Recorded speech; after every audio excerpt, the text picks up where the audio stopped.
Hey everyone, welcome to This Mess is Holy. We're Diamond and Alex, husband and wife, parents, and two souls figuring it out in real time. So this isn't your typical church service. It's a little messy, a little holy, but 100% real. Every Sunday we pull back the curtain on our marriage, faith, and family life to talk about what God is teaching us in the middle of it all. What were you saying? You're talking to your mom and I was talking to my mom and we were talking about Olivia and just like making sure like we she's just want to safe. make sure, she's always like in a safe environment. Yeah. And, somewhere a place that we trust. And then I just brought up, she's obviously, she's black, and then all our family and like the people that we hang out with, they're always like all white. Yeah. And so we just don't want her to, even though she's black, they're white, but we don't want her to think that she's different. Or like there's something wrong with her. Yeah, like something like that's like I was saying, I brought up, I'm like, like some people will say like that brown cute baby. Brown. Yeah, some people will say, things like that. It's like, we love her skin. Right. But we don't want her to be like, you don't want that to be like the defining factor of her. Like I'm the brown baby or something. Yeah, all my cousins are white, and I'm the, all of my aunts, my uncle, like they're on this side of the family, your side, all white.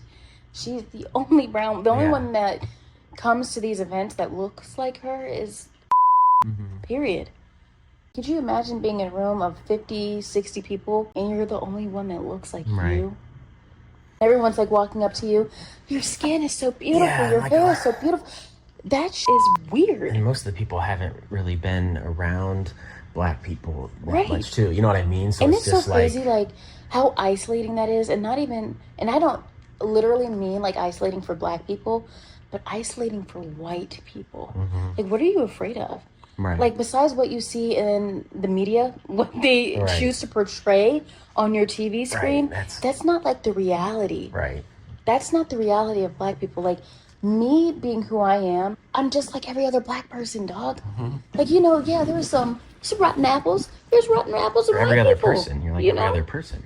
But, like, period. You completely avoiding an entire race of people who literally outnumber you in the grand scheme of things. But you choose to isolate yourself in your own little bubble, that actually isn't benefiting you whatsoever. Right. You're not learning anything besides what's in your immediate environment. Like you said, what are you afraid of? What? You think that your portion of reality is only the real reality? Like, you know what I mean? Yeah. Like, you sectioning yourself off. Only whites, only white people. There's an entitlement. And there's an entitlement, and there's like especially back, but there's still like that. Yeah. There's that like those are the uncivilized, and we are the civilized. Yeah. Meanwhile, you're so civilized you can't even function on a healthy, normal level because you're always worried about your image. You're always worried about how you're being perceived in society. Don't nobody give a fuck you and what you're doing. Right. I promise you. Yeah, like too self-conscious. Yeah, like too focused on the right of white. Yeah, and it really is if you think about all the people. Like, it's just like if you look at both cultures, you see the difference. It's just like very rigid, very stiff, just seem tight. Oh gosh, I can't really fully express myself. You know why like white people like Justin Bieber, why they really heavy with black people?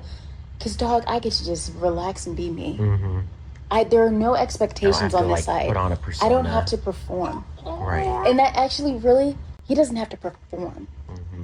His whole life has been about performing since that man was 10 years old? Right. Literally, in the music aspect and just being in the public eye. Do you know why he feels comfortable around black people? You ain't got to perform here, baby. You don't have to perform here, baby. Yeah. It's just very welcoming and just relaxed. Chill. Like, I remember very vividly, the very first time I met your family at the lake house. Everyone was chill and relaxed, but when we got around your grandpa and your grandma, it was more like, oh, let me go ahead and button up my jacket and let me take my hat off at the dinner table. And, it's never that serious. We're around family. Do you remember the first time that you spent with my family? What a different experience that was. You know what I mean? Everyone walks up and be like, hey, Al, how you doing, honey? What you been up to? You know, and not that your family doesn't greet people. Yeah, it's just very like loose. Yes, it's very loose. Like even when your family greets me, because they always do, but it's always, hello, Diamond.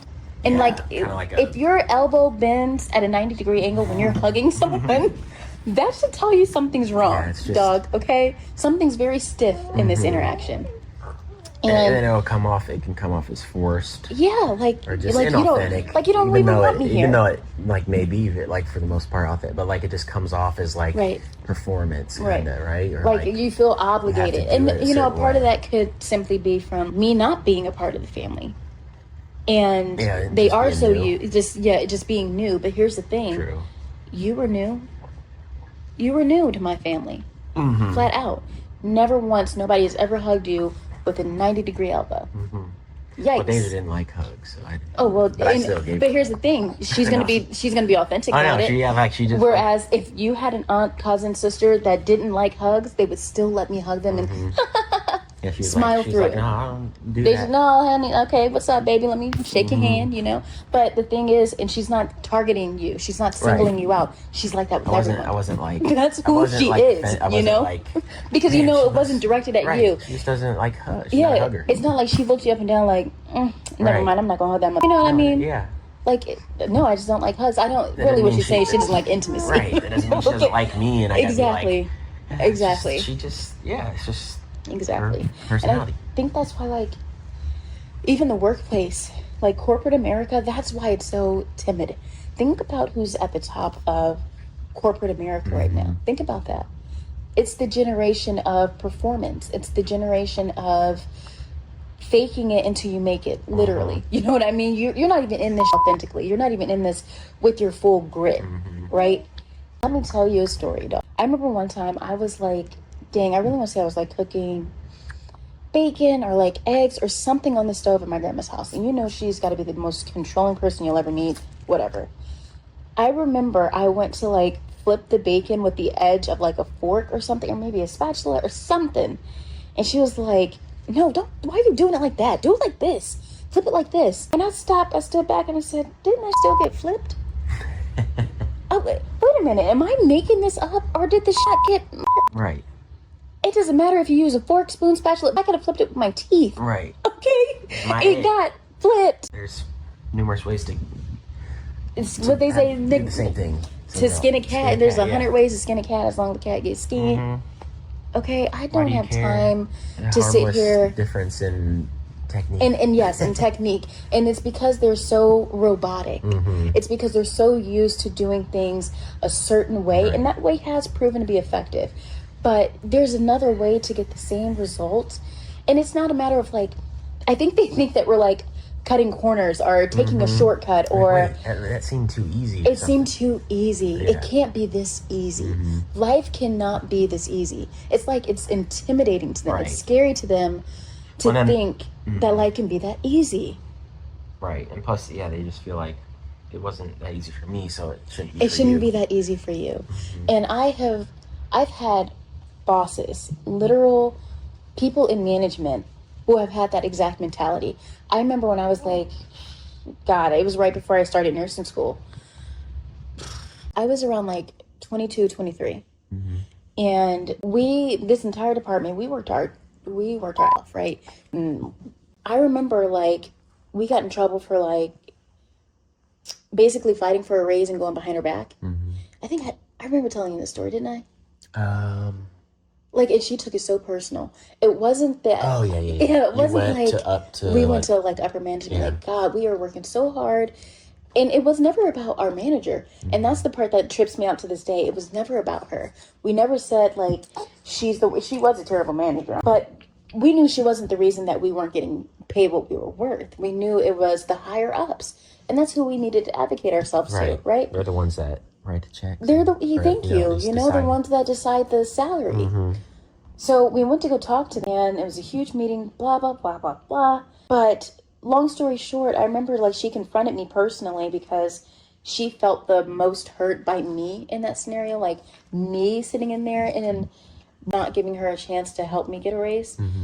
And she said something like, what were you like trying to make? Why, blah, blah, blah. I was like, dang, at least $20 an hour at least. And this was 2019, and I'm begging for $20 an hour, right? And she was like, why would I give you 20? I didn't start making $20 an hour until a year ago. Woman's like 45. But first of all, how is that my fault? Right. What? Sorry about Sorry your you were luck. born before me. Sorry you're older. What? That's the way Sorry it goes. about your luck, honey. That ain't got shit to do with me over on this side. Okay, I'm not afraid to speak up for myself. And you were. Okay. the world would never advance if everybody just continually What? said, "Wait, you made this, so I made this, so you got to make this. I I mean, made yes, this, so you got." you can't move up to the next level until you get approval from someone else. Make That's been $20 an hour the rest of time. Absolutely not. Girl, I was trying to be nice. Okay, so I'm not gonna say what I really want to say. But again, that's your fault. That's your fault. And when I signed up for nursing school, she lost her mind. And it was pure envy. Because she wished she would have. She wished she would have done something more. You know what I mean? And then People are again, afraid to change. Yes, you know what I mean? People are afraid to like tell their boss that they're leaving, that they and want a then raise, or that they deserve to be treated with more they respect. feel like they're letting them down. It's like, really, you're letting yourself you're down. doing the work. Like what? See, work should be, and this is what I was telling you earlier. It's an even exchange. I give you my time, energy, and skill, and you give me money for it. Not, I need your money, so I'm going to give you my time. I'm going to give you my skills. Anything you need out of me, I just need the money. Right. Absolutely not. It's equal. I'm giving to you, you give to me. If one day I don't want your money, I'm not going to come. Right. Period. What do you mean there's a call-off policy? I understand the business still has to operate. The business still has to go on. 100%, yes, you can't take advantage of that. But ultimately, no one is threatening you to go to work. No one is coming to your house while you're laying in bed, ripping the covers off of you, saying, get your ass up, let's go to work. Right. Nobody. Like you have like a terrible day, and you're like, and I got to go to work tomorrow. No, you don't. No, you don't. If there's one thing you didn't have to do, is go to work. Right. You do got to wake up. You do have to breathe. You do have to shower, get yourself together, make your bed. Absolutely. But you ain't got to go to work. Are you insane? There's nothing about... But we act that way. But we act that way. Like, we give them more control than what they need. And I really feel like the COVID pandemic or whatever, that opened a lot of like the younger generations. Like, dang, I'm getting paid to just like sit here. This is really how it should be. Like, not how it should be, like you should be lazy and just get paid to do nothing, but making money should be that easy. You know, I shouldn't have to go to work every day and completely suffer behind these old heads that want to make my life miserable because I'm choosing to make better choices at this age than they did. What? And you mean to tell me that's somebody's manager? You mean to tell me that that person has your livelihood in their hands? Oh, absolutely the hell not. You can't even trust them with their own livelihood. That's why they made bad choices. Right. What do you mean you should do? Oh, you was living life. Okay. I mean, no shade to the users. But don't come in here like you're all high and mighty when you got a past. Everyone has a past. Everyone comes here. Right. Everyone comes here out of their own free will every single day. You're not going to make me feel like I'm a slave.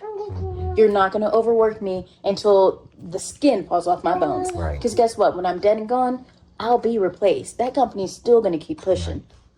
Until they start treating their employees with more respect, you're not getting a single red cent of a dime over what you pay my salary, over what I've agreed to give you. My time, my energy, and my skills. Right. Not my life. Not my life.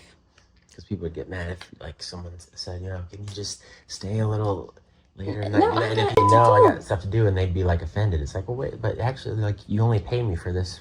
Yeah, Unless you're... like I just called the police on How them. dare you? How dare you? Yeah. How dare you tell me no? I own you. How dare you tell me no? And I'm going to tell you no again. You want it in writing? Right. What's that SpongeBob mean? Sound it out. One syllable. Into the I'm gonna be in this mental health day. Every day is a mental health day. What do you mean mental health day? You mean some days you can just slack off on mental health? Some days you can just like be stressed out to the point of exhaustion, and you just keep pushing past it? Yeah. Oh, sorry, I have to take a mental health day. Not today. I've literally reached the point where I can't take it anymore. Sorry, gotta call off now. Yeah.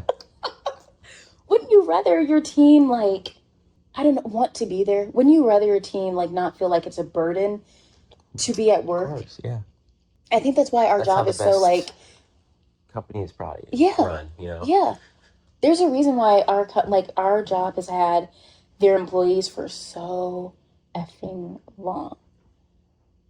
Because at least the last years that you know who's been in charge, he's our age. He understands that thought process. He understands, like, I can't make them do anything. Like, either they have it in them or they don't, ultimately. I'm not their father. I'm not, you know, I'm not gonna, like, make them do anything. I can ask. Yeah.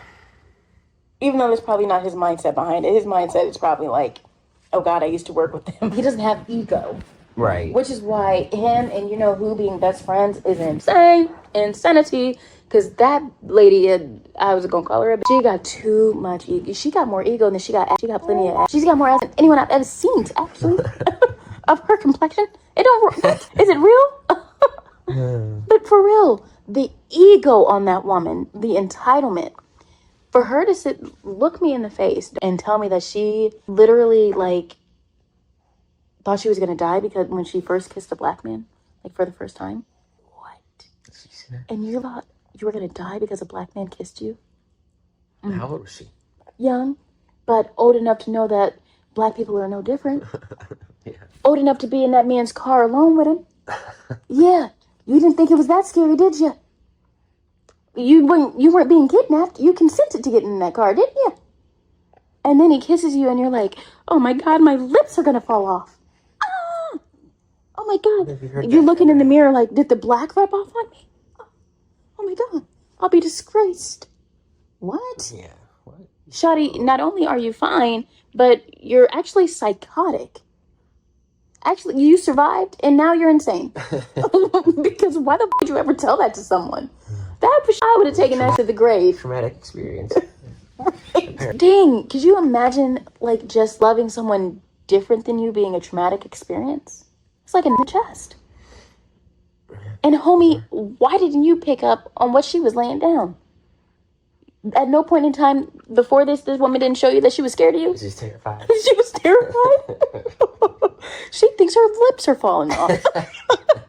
God, I would feel horrible if I was a guy. I kissed a girl and she screamed.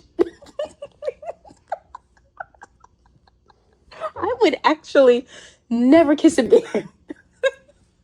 Because what do you mean? What do you mean you're scared of me, but you're my girlfriend? Yeah. One of us here is crazy and it's not me.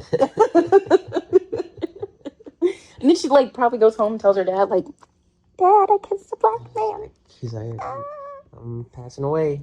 Right, I'm gonna die right now because of you. Like she did it as punishment. Yeah. Dad, I'm gonna kiss a black man. That's insane. Insanity. Yeah. And you're running a department majority of black people? And you're intimidated by black... What? You're intimidated by blackness? Huh? Yikes. I can't wait until this generation's out of the mix. I cannot wait. Work is going to be so much more peaceful. So much more peaceful. So that's it for this week's This Mess is Holy. If today's conversation touched your spirit, let it linger, share it, send it to a friend, and keep the light moving. We're back every Sunday with more truth, more tenderness, and more of the holy chaos we call life. Until next time, remember even in the mess, there's always something sacred.